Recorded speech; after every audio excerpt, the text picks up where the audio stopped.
Olá, pessoal, eu sou Thaís, professora aqui na Já Passei. E hoje eu estou aqui para falar sobre dois artigos da LDB. Estou falando do artigo 60A e o 60B, inclusões que foram feitas em 2021, e eu já vou explicar um pouquinho deles para vocês, tá? Vai falar sobre educação bilíngue de surdos, tá? É um capítulo novo, capítulo 5A, sobre especificamente a educação bilíngue de surdos.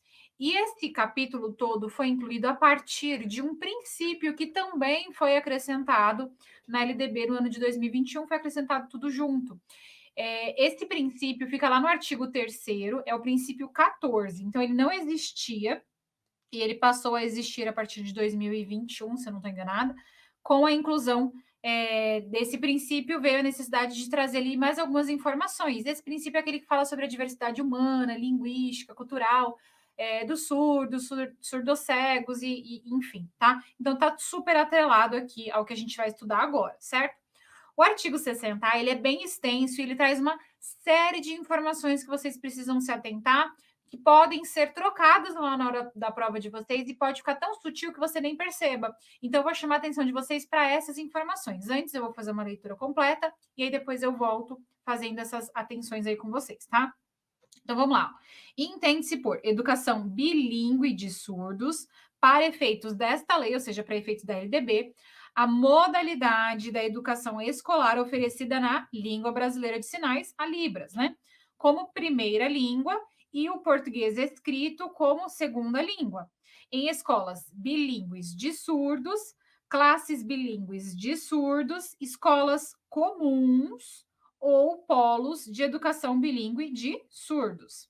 Para educandos surdos, surdocegos, com deficiência auditiva sinalizantes, surdos com altas habilidades ou superdotação, ou com outras deficiências associadas, optantes pela modalidade de educação bilíngue de surdos. Bastante informação. Agora vamos ao que interessa. Primeira coisa, quando a gente fala aqui de modalidade, eu vou até circular aqui, fazer uma nuvem para vocês.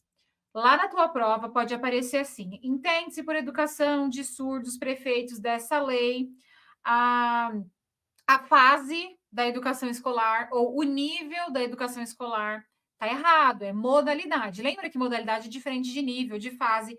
A modalidade é aquela que faz parte de toda a educação escolar. Então, ela vai fazer parte da educação infantil, do ensino fundamental, dos anos iniciais, dos anos finais, ensino médio, ensino superior. Modalidade entra em tudo, tá? Então, quando falei de modalidade, eu estou falando de algo que vai fazer parte de toda a educação escolar. Então, lembra da modalidade da educação especial? Aqui a gente tem uma outra modalidade. E vocês até vão perceber daqui a pouco que o que se aplica lá na educação especial também se aplica para os estudantes surdos, porque também é considerado um público dentro da educação especial, porque são as pessoas com deficiência. Então, faz parte lá do público-alvo já da educação especial. Mas foi feito ainda algo mais específico ainda para essas pessoas, que é uma outra modalidade, que é a modalidade de educação bilíngue de surdos. Então, é uma outra modalidade que foi incluída recentemente na LDB, tá? Não tão recentemente assim. Então, é modalidade. Se trocar qualquer coisa por modalidade, você já sabe que está errado. Falou de educação bilíngue de surdos, eu estou falando de uma modalidade que vai sim fazer parte de todas as fases, níveis e etapas da educação, mas é uma modalidade e não uma etapa, fase ou nível, tá? Faz parte dessas etapas, fases e níveis. Então, da educação escolar, que vai ser oferecida em Libras, então lembra sempre que Libras se associa à educação bilíngue de surdos, tá? Libra é a língua brasileira de sinais das pessoas surdas, surdociegas, ou enfim, quem quiser também aprender. E aí, outra informação super importante, é a primeira língua. Então, a Libras entra como primeira língua. E o português escrito não é português falado, é o português na forma escrita, é a segunda língua. Então, toda vez que eu falo de uma educação bilíngue de surdos, é por isso que eu estou falando da educação bilíngue, porque a primeira língua é a Libras e a segunda língua é o português escrito. Então, são duas línguas diferentes. E a primeira é a Libras e a segunda é o português escrito. Na tua prova pode aparecer invertido, pode aparecer que a primeira língua é o português escrito e a segunda língua é a Libras. Ou a primeira língua é o português, sabe? Vai fazer uma maçaroca ali de informações com vocês. Libras, primeira língua. português escrito, segunda língua, tá? Então, primeira, Libras, e segundo, português escrito, tá? Então, sempre faz essa associação e cuidado para não trocar essa ordem. E aí o público, né? Aliás, o público não, em escolas, aonde vai acontecer? E aí, basicamente, pode acontecer em todos os tipos de escola. Pode acontecer em escolas bilíngues de surdos, então escolas exclusivas para surdos, classes bilíngues de surdos, então, mesmo que dentro de uma escola comum, uma classe que seja exclusiva para surdos, então só tenha surdos nessa classe, tá? É uma classe especial. Escolas comuns, então escolas que não tenham necessariamente uma classe comum, que não sejam exclusivamente de surdos, uma escola comum mesmo, ou ainda polos de educação bilíngue. Então, de repente, ali em alguma localidade tem um polo específico de educação bilíngue de surdos, tá? Um centrinho que vai atendendo crianças de várias regiões diferentes. Então, em qualquer uma dessas escolas pode acontecer a educação bilíngue de surdos. Então, em qualquer uma, tá? Basicamente, pode acontecer em todas. Pode acontecer em classes exclusivas, pode acontecer em escolas exclusivas, polos, ou ainda em escolas comuns. Então, esses 4 locais. Se lá na tua prova disser alguma coisa do tipo que ocorre exclusivamente em classes e escolas bilíngues. Tá errado, pode ser em classes, em escolas comuns também. Então, cuidado aí, não tem uma ordem de exclusividade, pode basicamente acontecer em qualquer contexto, tá? Para quem? Aí aqui entra o público-alvo desses artigos de lei, tá? Surdos, então o mais simples, né? Surdos-cegos, então que tem uma associação entre a surdez e a cegueira, duas deficiências, né, associadas com deficiência auditiva sinalizantes, então não necessariamente surdos, mas que tenham deficiência auditiva, e tem várias possibilidades aqui. Surdos com altas habilidades de superdotação, então aqui associar novamente uma deficiência, que seria a surdez, junto com alta habilidade de superdotação, que faz parte ali do público-alvo da educação especial também, seriam 2 públicos também associado, né?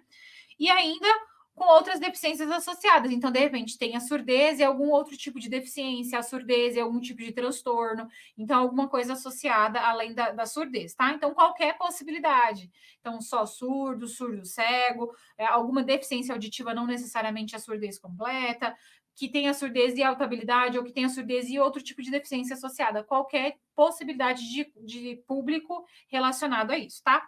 E aí aqui vem uma outra informação super importante, ó. Optantes, fazer... Ficou feia essa nuvem, peraí, deixa eu arrumar. É um público optante pela modalidade de educação bilíngue de surdos. Então, aqui dá a entender que a pessoa, a criança, o adolescente, a família escolhe essa modalidade. Então, ele vai cursar essa modalidade. É uma escolha, porque é uma opção. Aqui não está dizendo obrigatoriamente, exclusivamente, está dizendo optantes. Então, eles escolheram essa modalidade, tá? Então, é uma escolha, não é a escolha nossa, enquanto escola, enquanto professores. A escola tem o papel de ofertar e a pessoa escolhe ou não fazer parte ou não desta modalidade, mas geralmente faz porque é muito importante. É a forma que a pessoa vai desenvolver a comunicação, certo? Então, optantes por essa modalidade. Vamos seguir agora. Então, ó, trouxe várias informações aqui para vocês. Lembrei que é a modalidade, falei que Libras é a primeira língua, depois português escrito é a segunda. Falamos em onde isso vai acontecer, que em basicamente todos os contextos. Falamos do público-alvo, quem é, e aí agora a gente pode seguir. E falamos ainda que eles são optantes, né, por essa modalidade. Parágrafo 1º, ainda desse artigo. Haverá, quando necessário, serviços de apoio educacional especializado, como atendimento educacional especializado bilíngue, para atender às especificidades linguísticas dos estudantes surdos. Ou seja, acontece da mesma forma com que acontece já na educação especial. O atendimento educacional especializado, ele não é obrigatório de ser feito, ele é se necessário. Então, aqui está dizendo, quando necessário, no serviço de AE, ou atendimento com atendimento educacional especializado bilíngue, ou seja, se for necessário, o estudante vai fazer atendimento educacional especializado, que é no contraturno, então acontece fora do horário de aula. Então, se ele tem a aula regular de manhã, ele vai fazer o AEE à tarde. Se ele estuda à tarde, ele vai fazer o AEE de manhã, com um profissional do AEE, que é um profissional especialista em educação especial, e ainda bilíngue, ou seja, que tem habilitação ali em Libras para a comunicação e para fazer a atuação necessária com o público para complementar. Então, é se necessário, pode ser que não seja necessário, pode ser que só frequentando uma escola bilíngue o aluno já consiga se desenvolver plenamente ali no turno normal e não tem essa necessidade do AE. Mas se for necessário, ele pode ter esse direito também, tá? Segundo parágrafo. A oferta da educação bilíngue de surdos terá início ao 0 ano na educação infantil e se estenderá ao longo da vida. Aqui eu considero uma informação super importante, porque tem muita gente, pode aparecer lá na tua prova assim, a oferta da educação bilíngue de surdos terá início nos anos iniciais do ensino fundamental, na etapa de alfabetização, nos anos finais do ensino fundamental, no ensino médio, ou iniciará aos 0 anos, mas finalizará no ensino médio. Não, essa educação que nós estamos tratando enquanto modalidade, ela se estende ao longo de toda a vida. Então, o estudante vai ter isso, por exemplo, na universidade também, porque não tem um início, um meio e um fim. Ela se estende a todas as possibilidades de contexto educativo para o estudante surdo, surdo cego, enfim, qualquer público-alvo dentro dessa lei, dentro desses artigos, tá? Então, tem início aos 0 anos, lá na educação infantil, e se estende ao longo de toda a vida. Então, basicamente, é desde sempre, tá? Até sempre. Não tem um início, um meio e um fim. Então, fiquem com essa informação e não se esqueçam, porque na tua prova, com certeza, pode aparecer algo do tipo, inicia-se na alfabetização, inicia-se nos anos iniciais do ensino fundamental, alguma delimitação, eliminando principalmente a educação infantil, que sempre é uma etapa que as pessoas pensam que a educação especial, que a educação bilíngue de surdos não entra, mas entra sim, já desde sempre, tá? Parágrafo 3º. O disposto no caput, ou seja, lá no artigo, né, no 60A, será efetivado sem prejuízo das prerrogativas de matrícula em escolas de classes regulares, de acordo com o que decidir o estudante ou no que couber seus pais ou responsáveis, e das garantias previstas na Lei 13.146 de 2015, que é o Estatuto da Pessoa com Deficiência, que inclui para os surdos oralizados o acesso a tecnologias assistivas. Então, o que está lá, por exemplo, se o aluno está frequentando uma classe de surdos, ela também vai poder frequentar classes regulares também, tá? Então, não tem prejuízo nessa matrícula, tem essa equiparação de poder ter esses dois acessos. Agora, o artigo 60B. Além do disposto no artigo 59 desta lei, o que diz lá no artigo 59? Fala sobre a educação especial, tá? O que está garantindo para o público-alvo da educação especial. Então, além do que já é garantido para o público da educação especial, que entre as pessoas com surdez, surdo-cegueira e qualquer público específico aqui desses artigos, além disso, o sistema de ensino também vai assegurar aos educandos surdos, surdos-cegos com deficiência auditiva sinalizante, surdos com altas habilidades de superdotação ou com deficiências associadas, material didático e professores bilíngues. Então, duas garantias a mais para estudantes dentro desses artigos aqui, tá? Estudante surdo, surdo-cego, deficiência auditiva sinalizante, com altas habilidades surdo, com altas habilidades de superdotação ou algum tipo de deficiência associada, ainda vai ter material didático. Que tipo de material didático? Necessário para atender ali a questão da pessoa específica, e professor bilíngue, tá? Então, vão ter esses dois direitos adequados, com formação, especialização adequada e também nível superior. Então, não é um professor com formação em nível médio, é um professor especialista, um professor com formação adequada para atendê-los, tá? Então, e só para a gente poder finalizar, nos processos de contratação e de avaliação periódica dos professores, a que se refere ao que está nesse artigo, serão ouvidas as entidades representativas das pessoas surdas. Então, todo o processo de contratação e qualificação ali, avaliação da qualificação desses profissionais vai ser feito embasado ali com as entidades representativas das pessoas surdas, tá? Então, esses são os dois artigos que eu tinha para trazer para vocês. Qualquer dúvida sobre eles, estou à disposição aqui embaixo no campo de comentários. A gente se vê numa próxima. Até mais!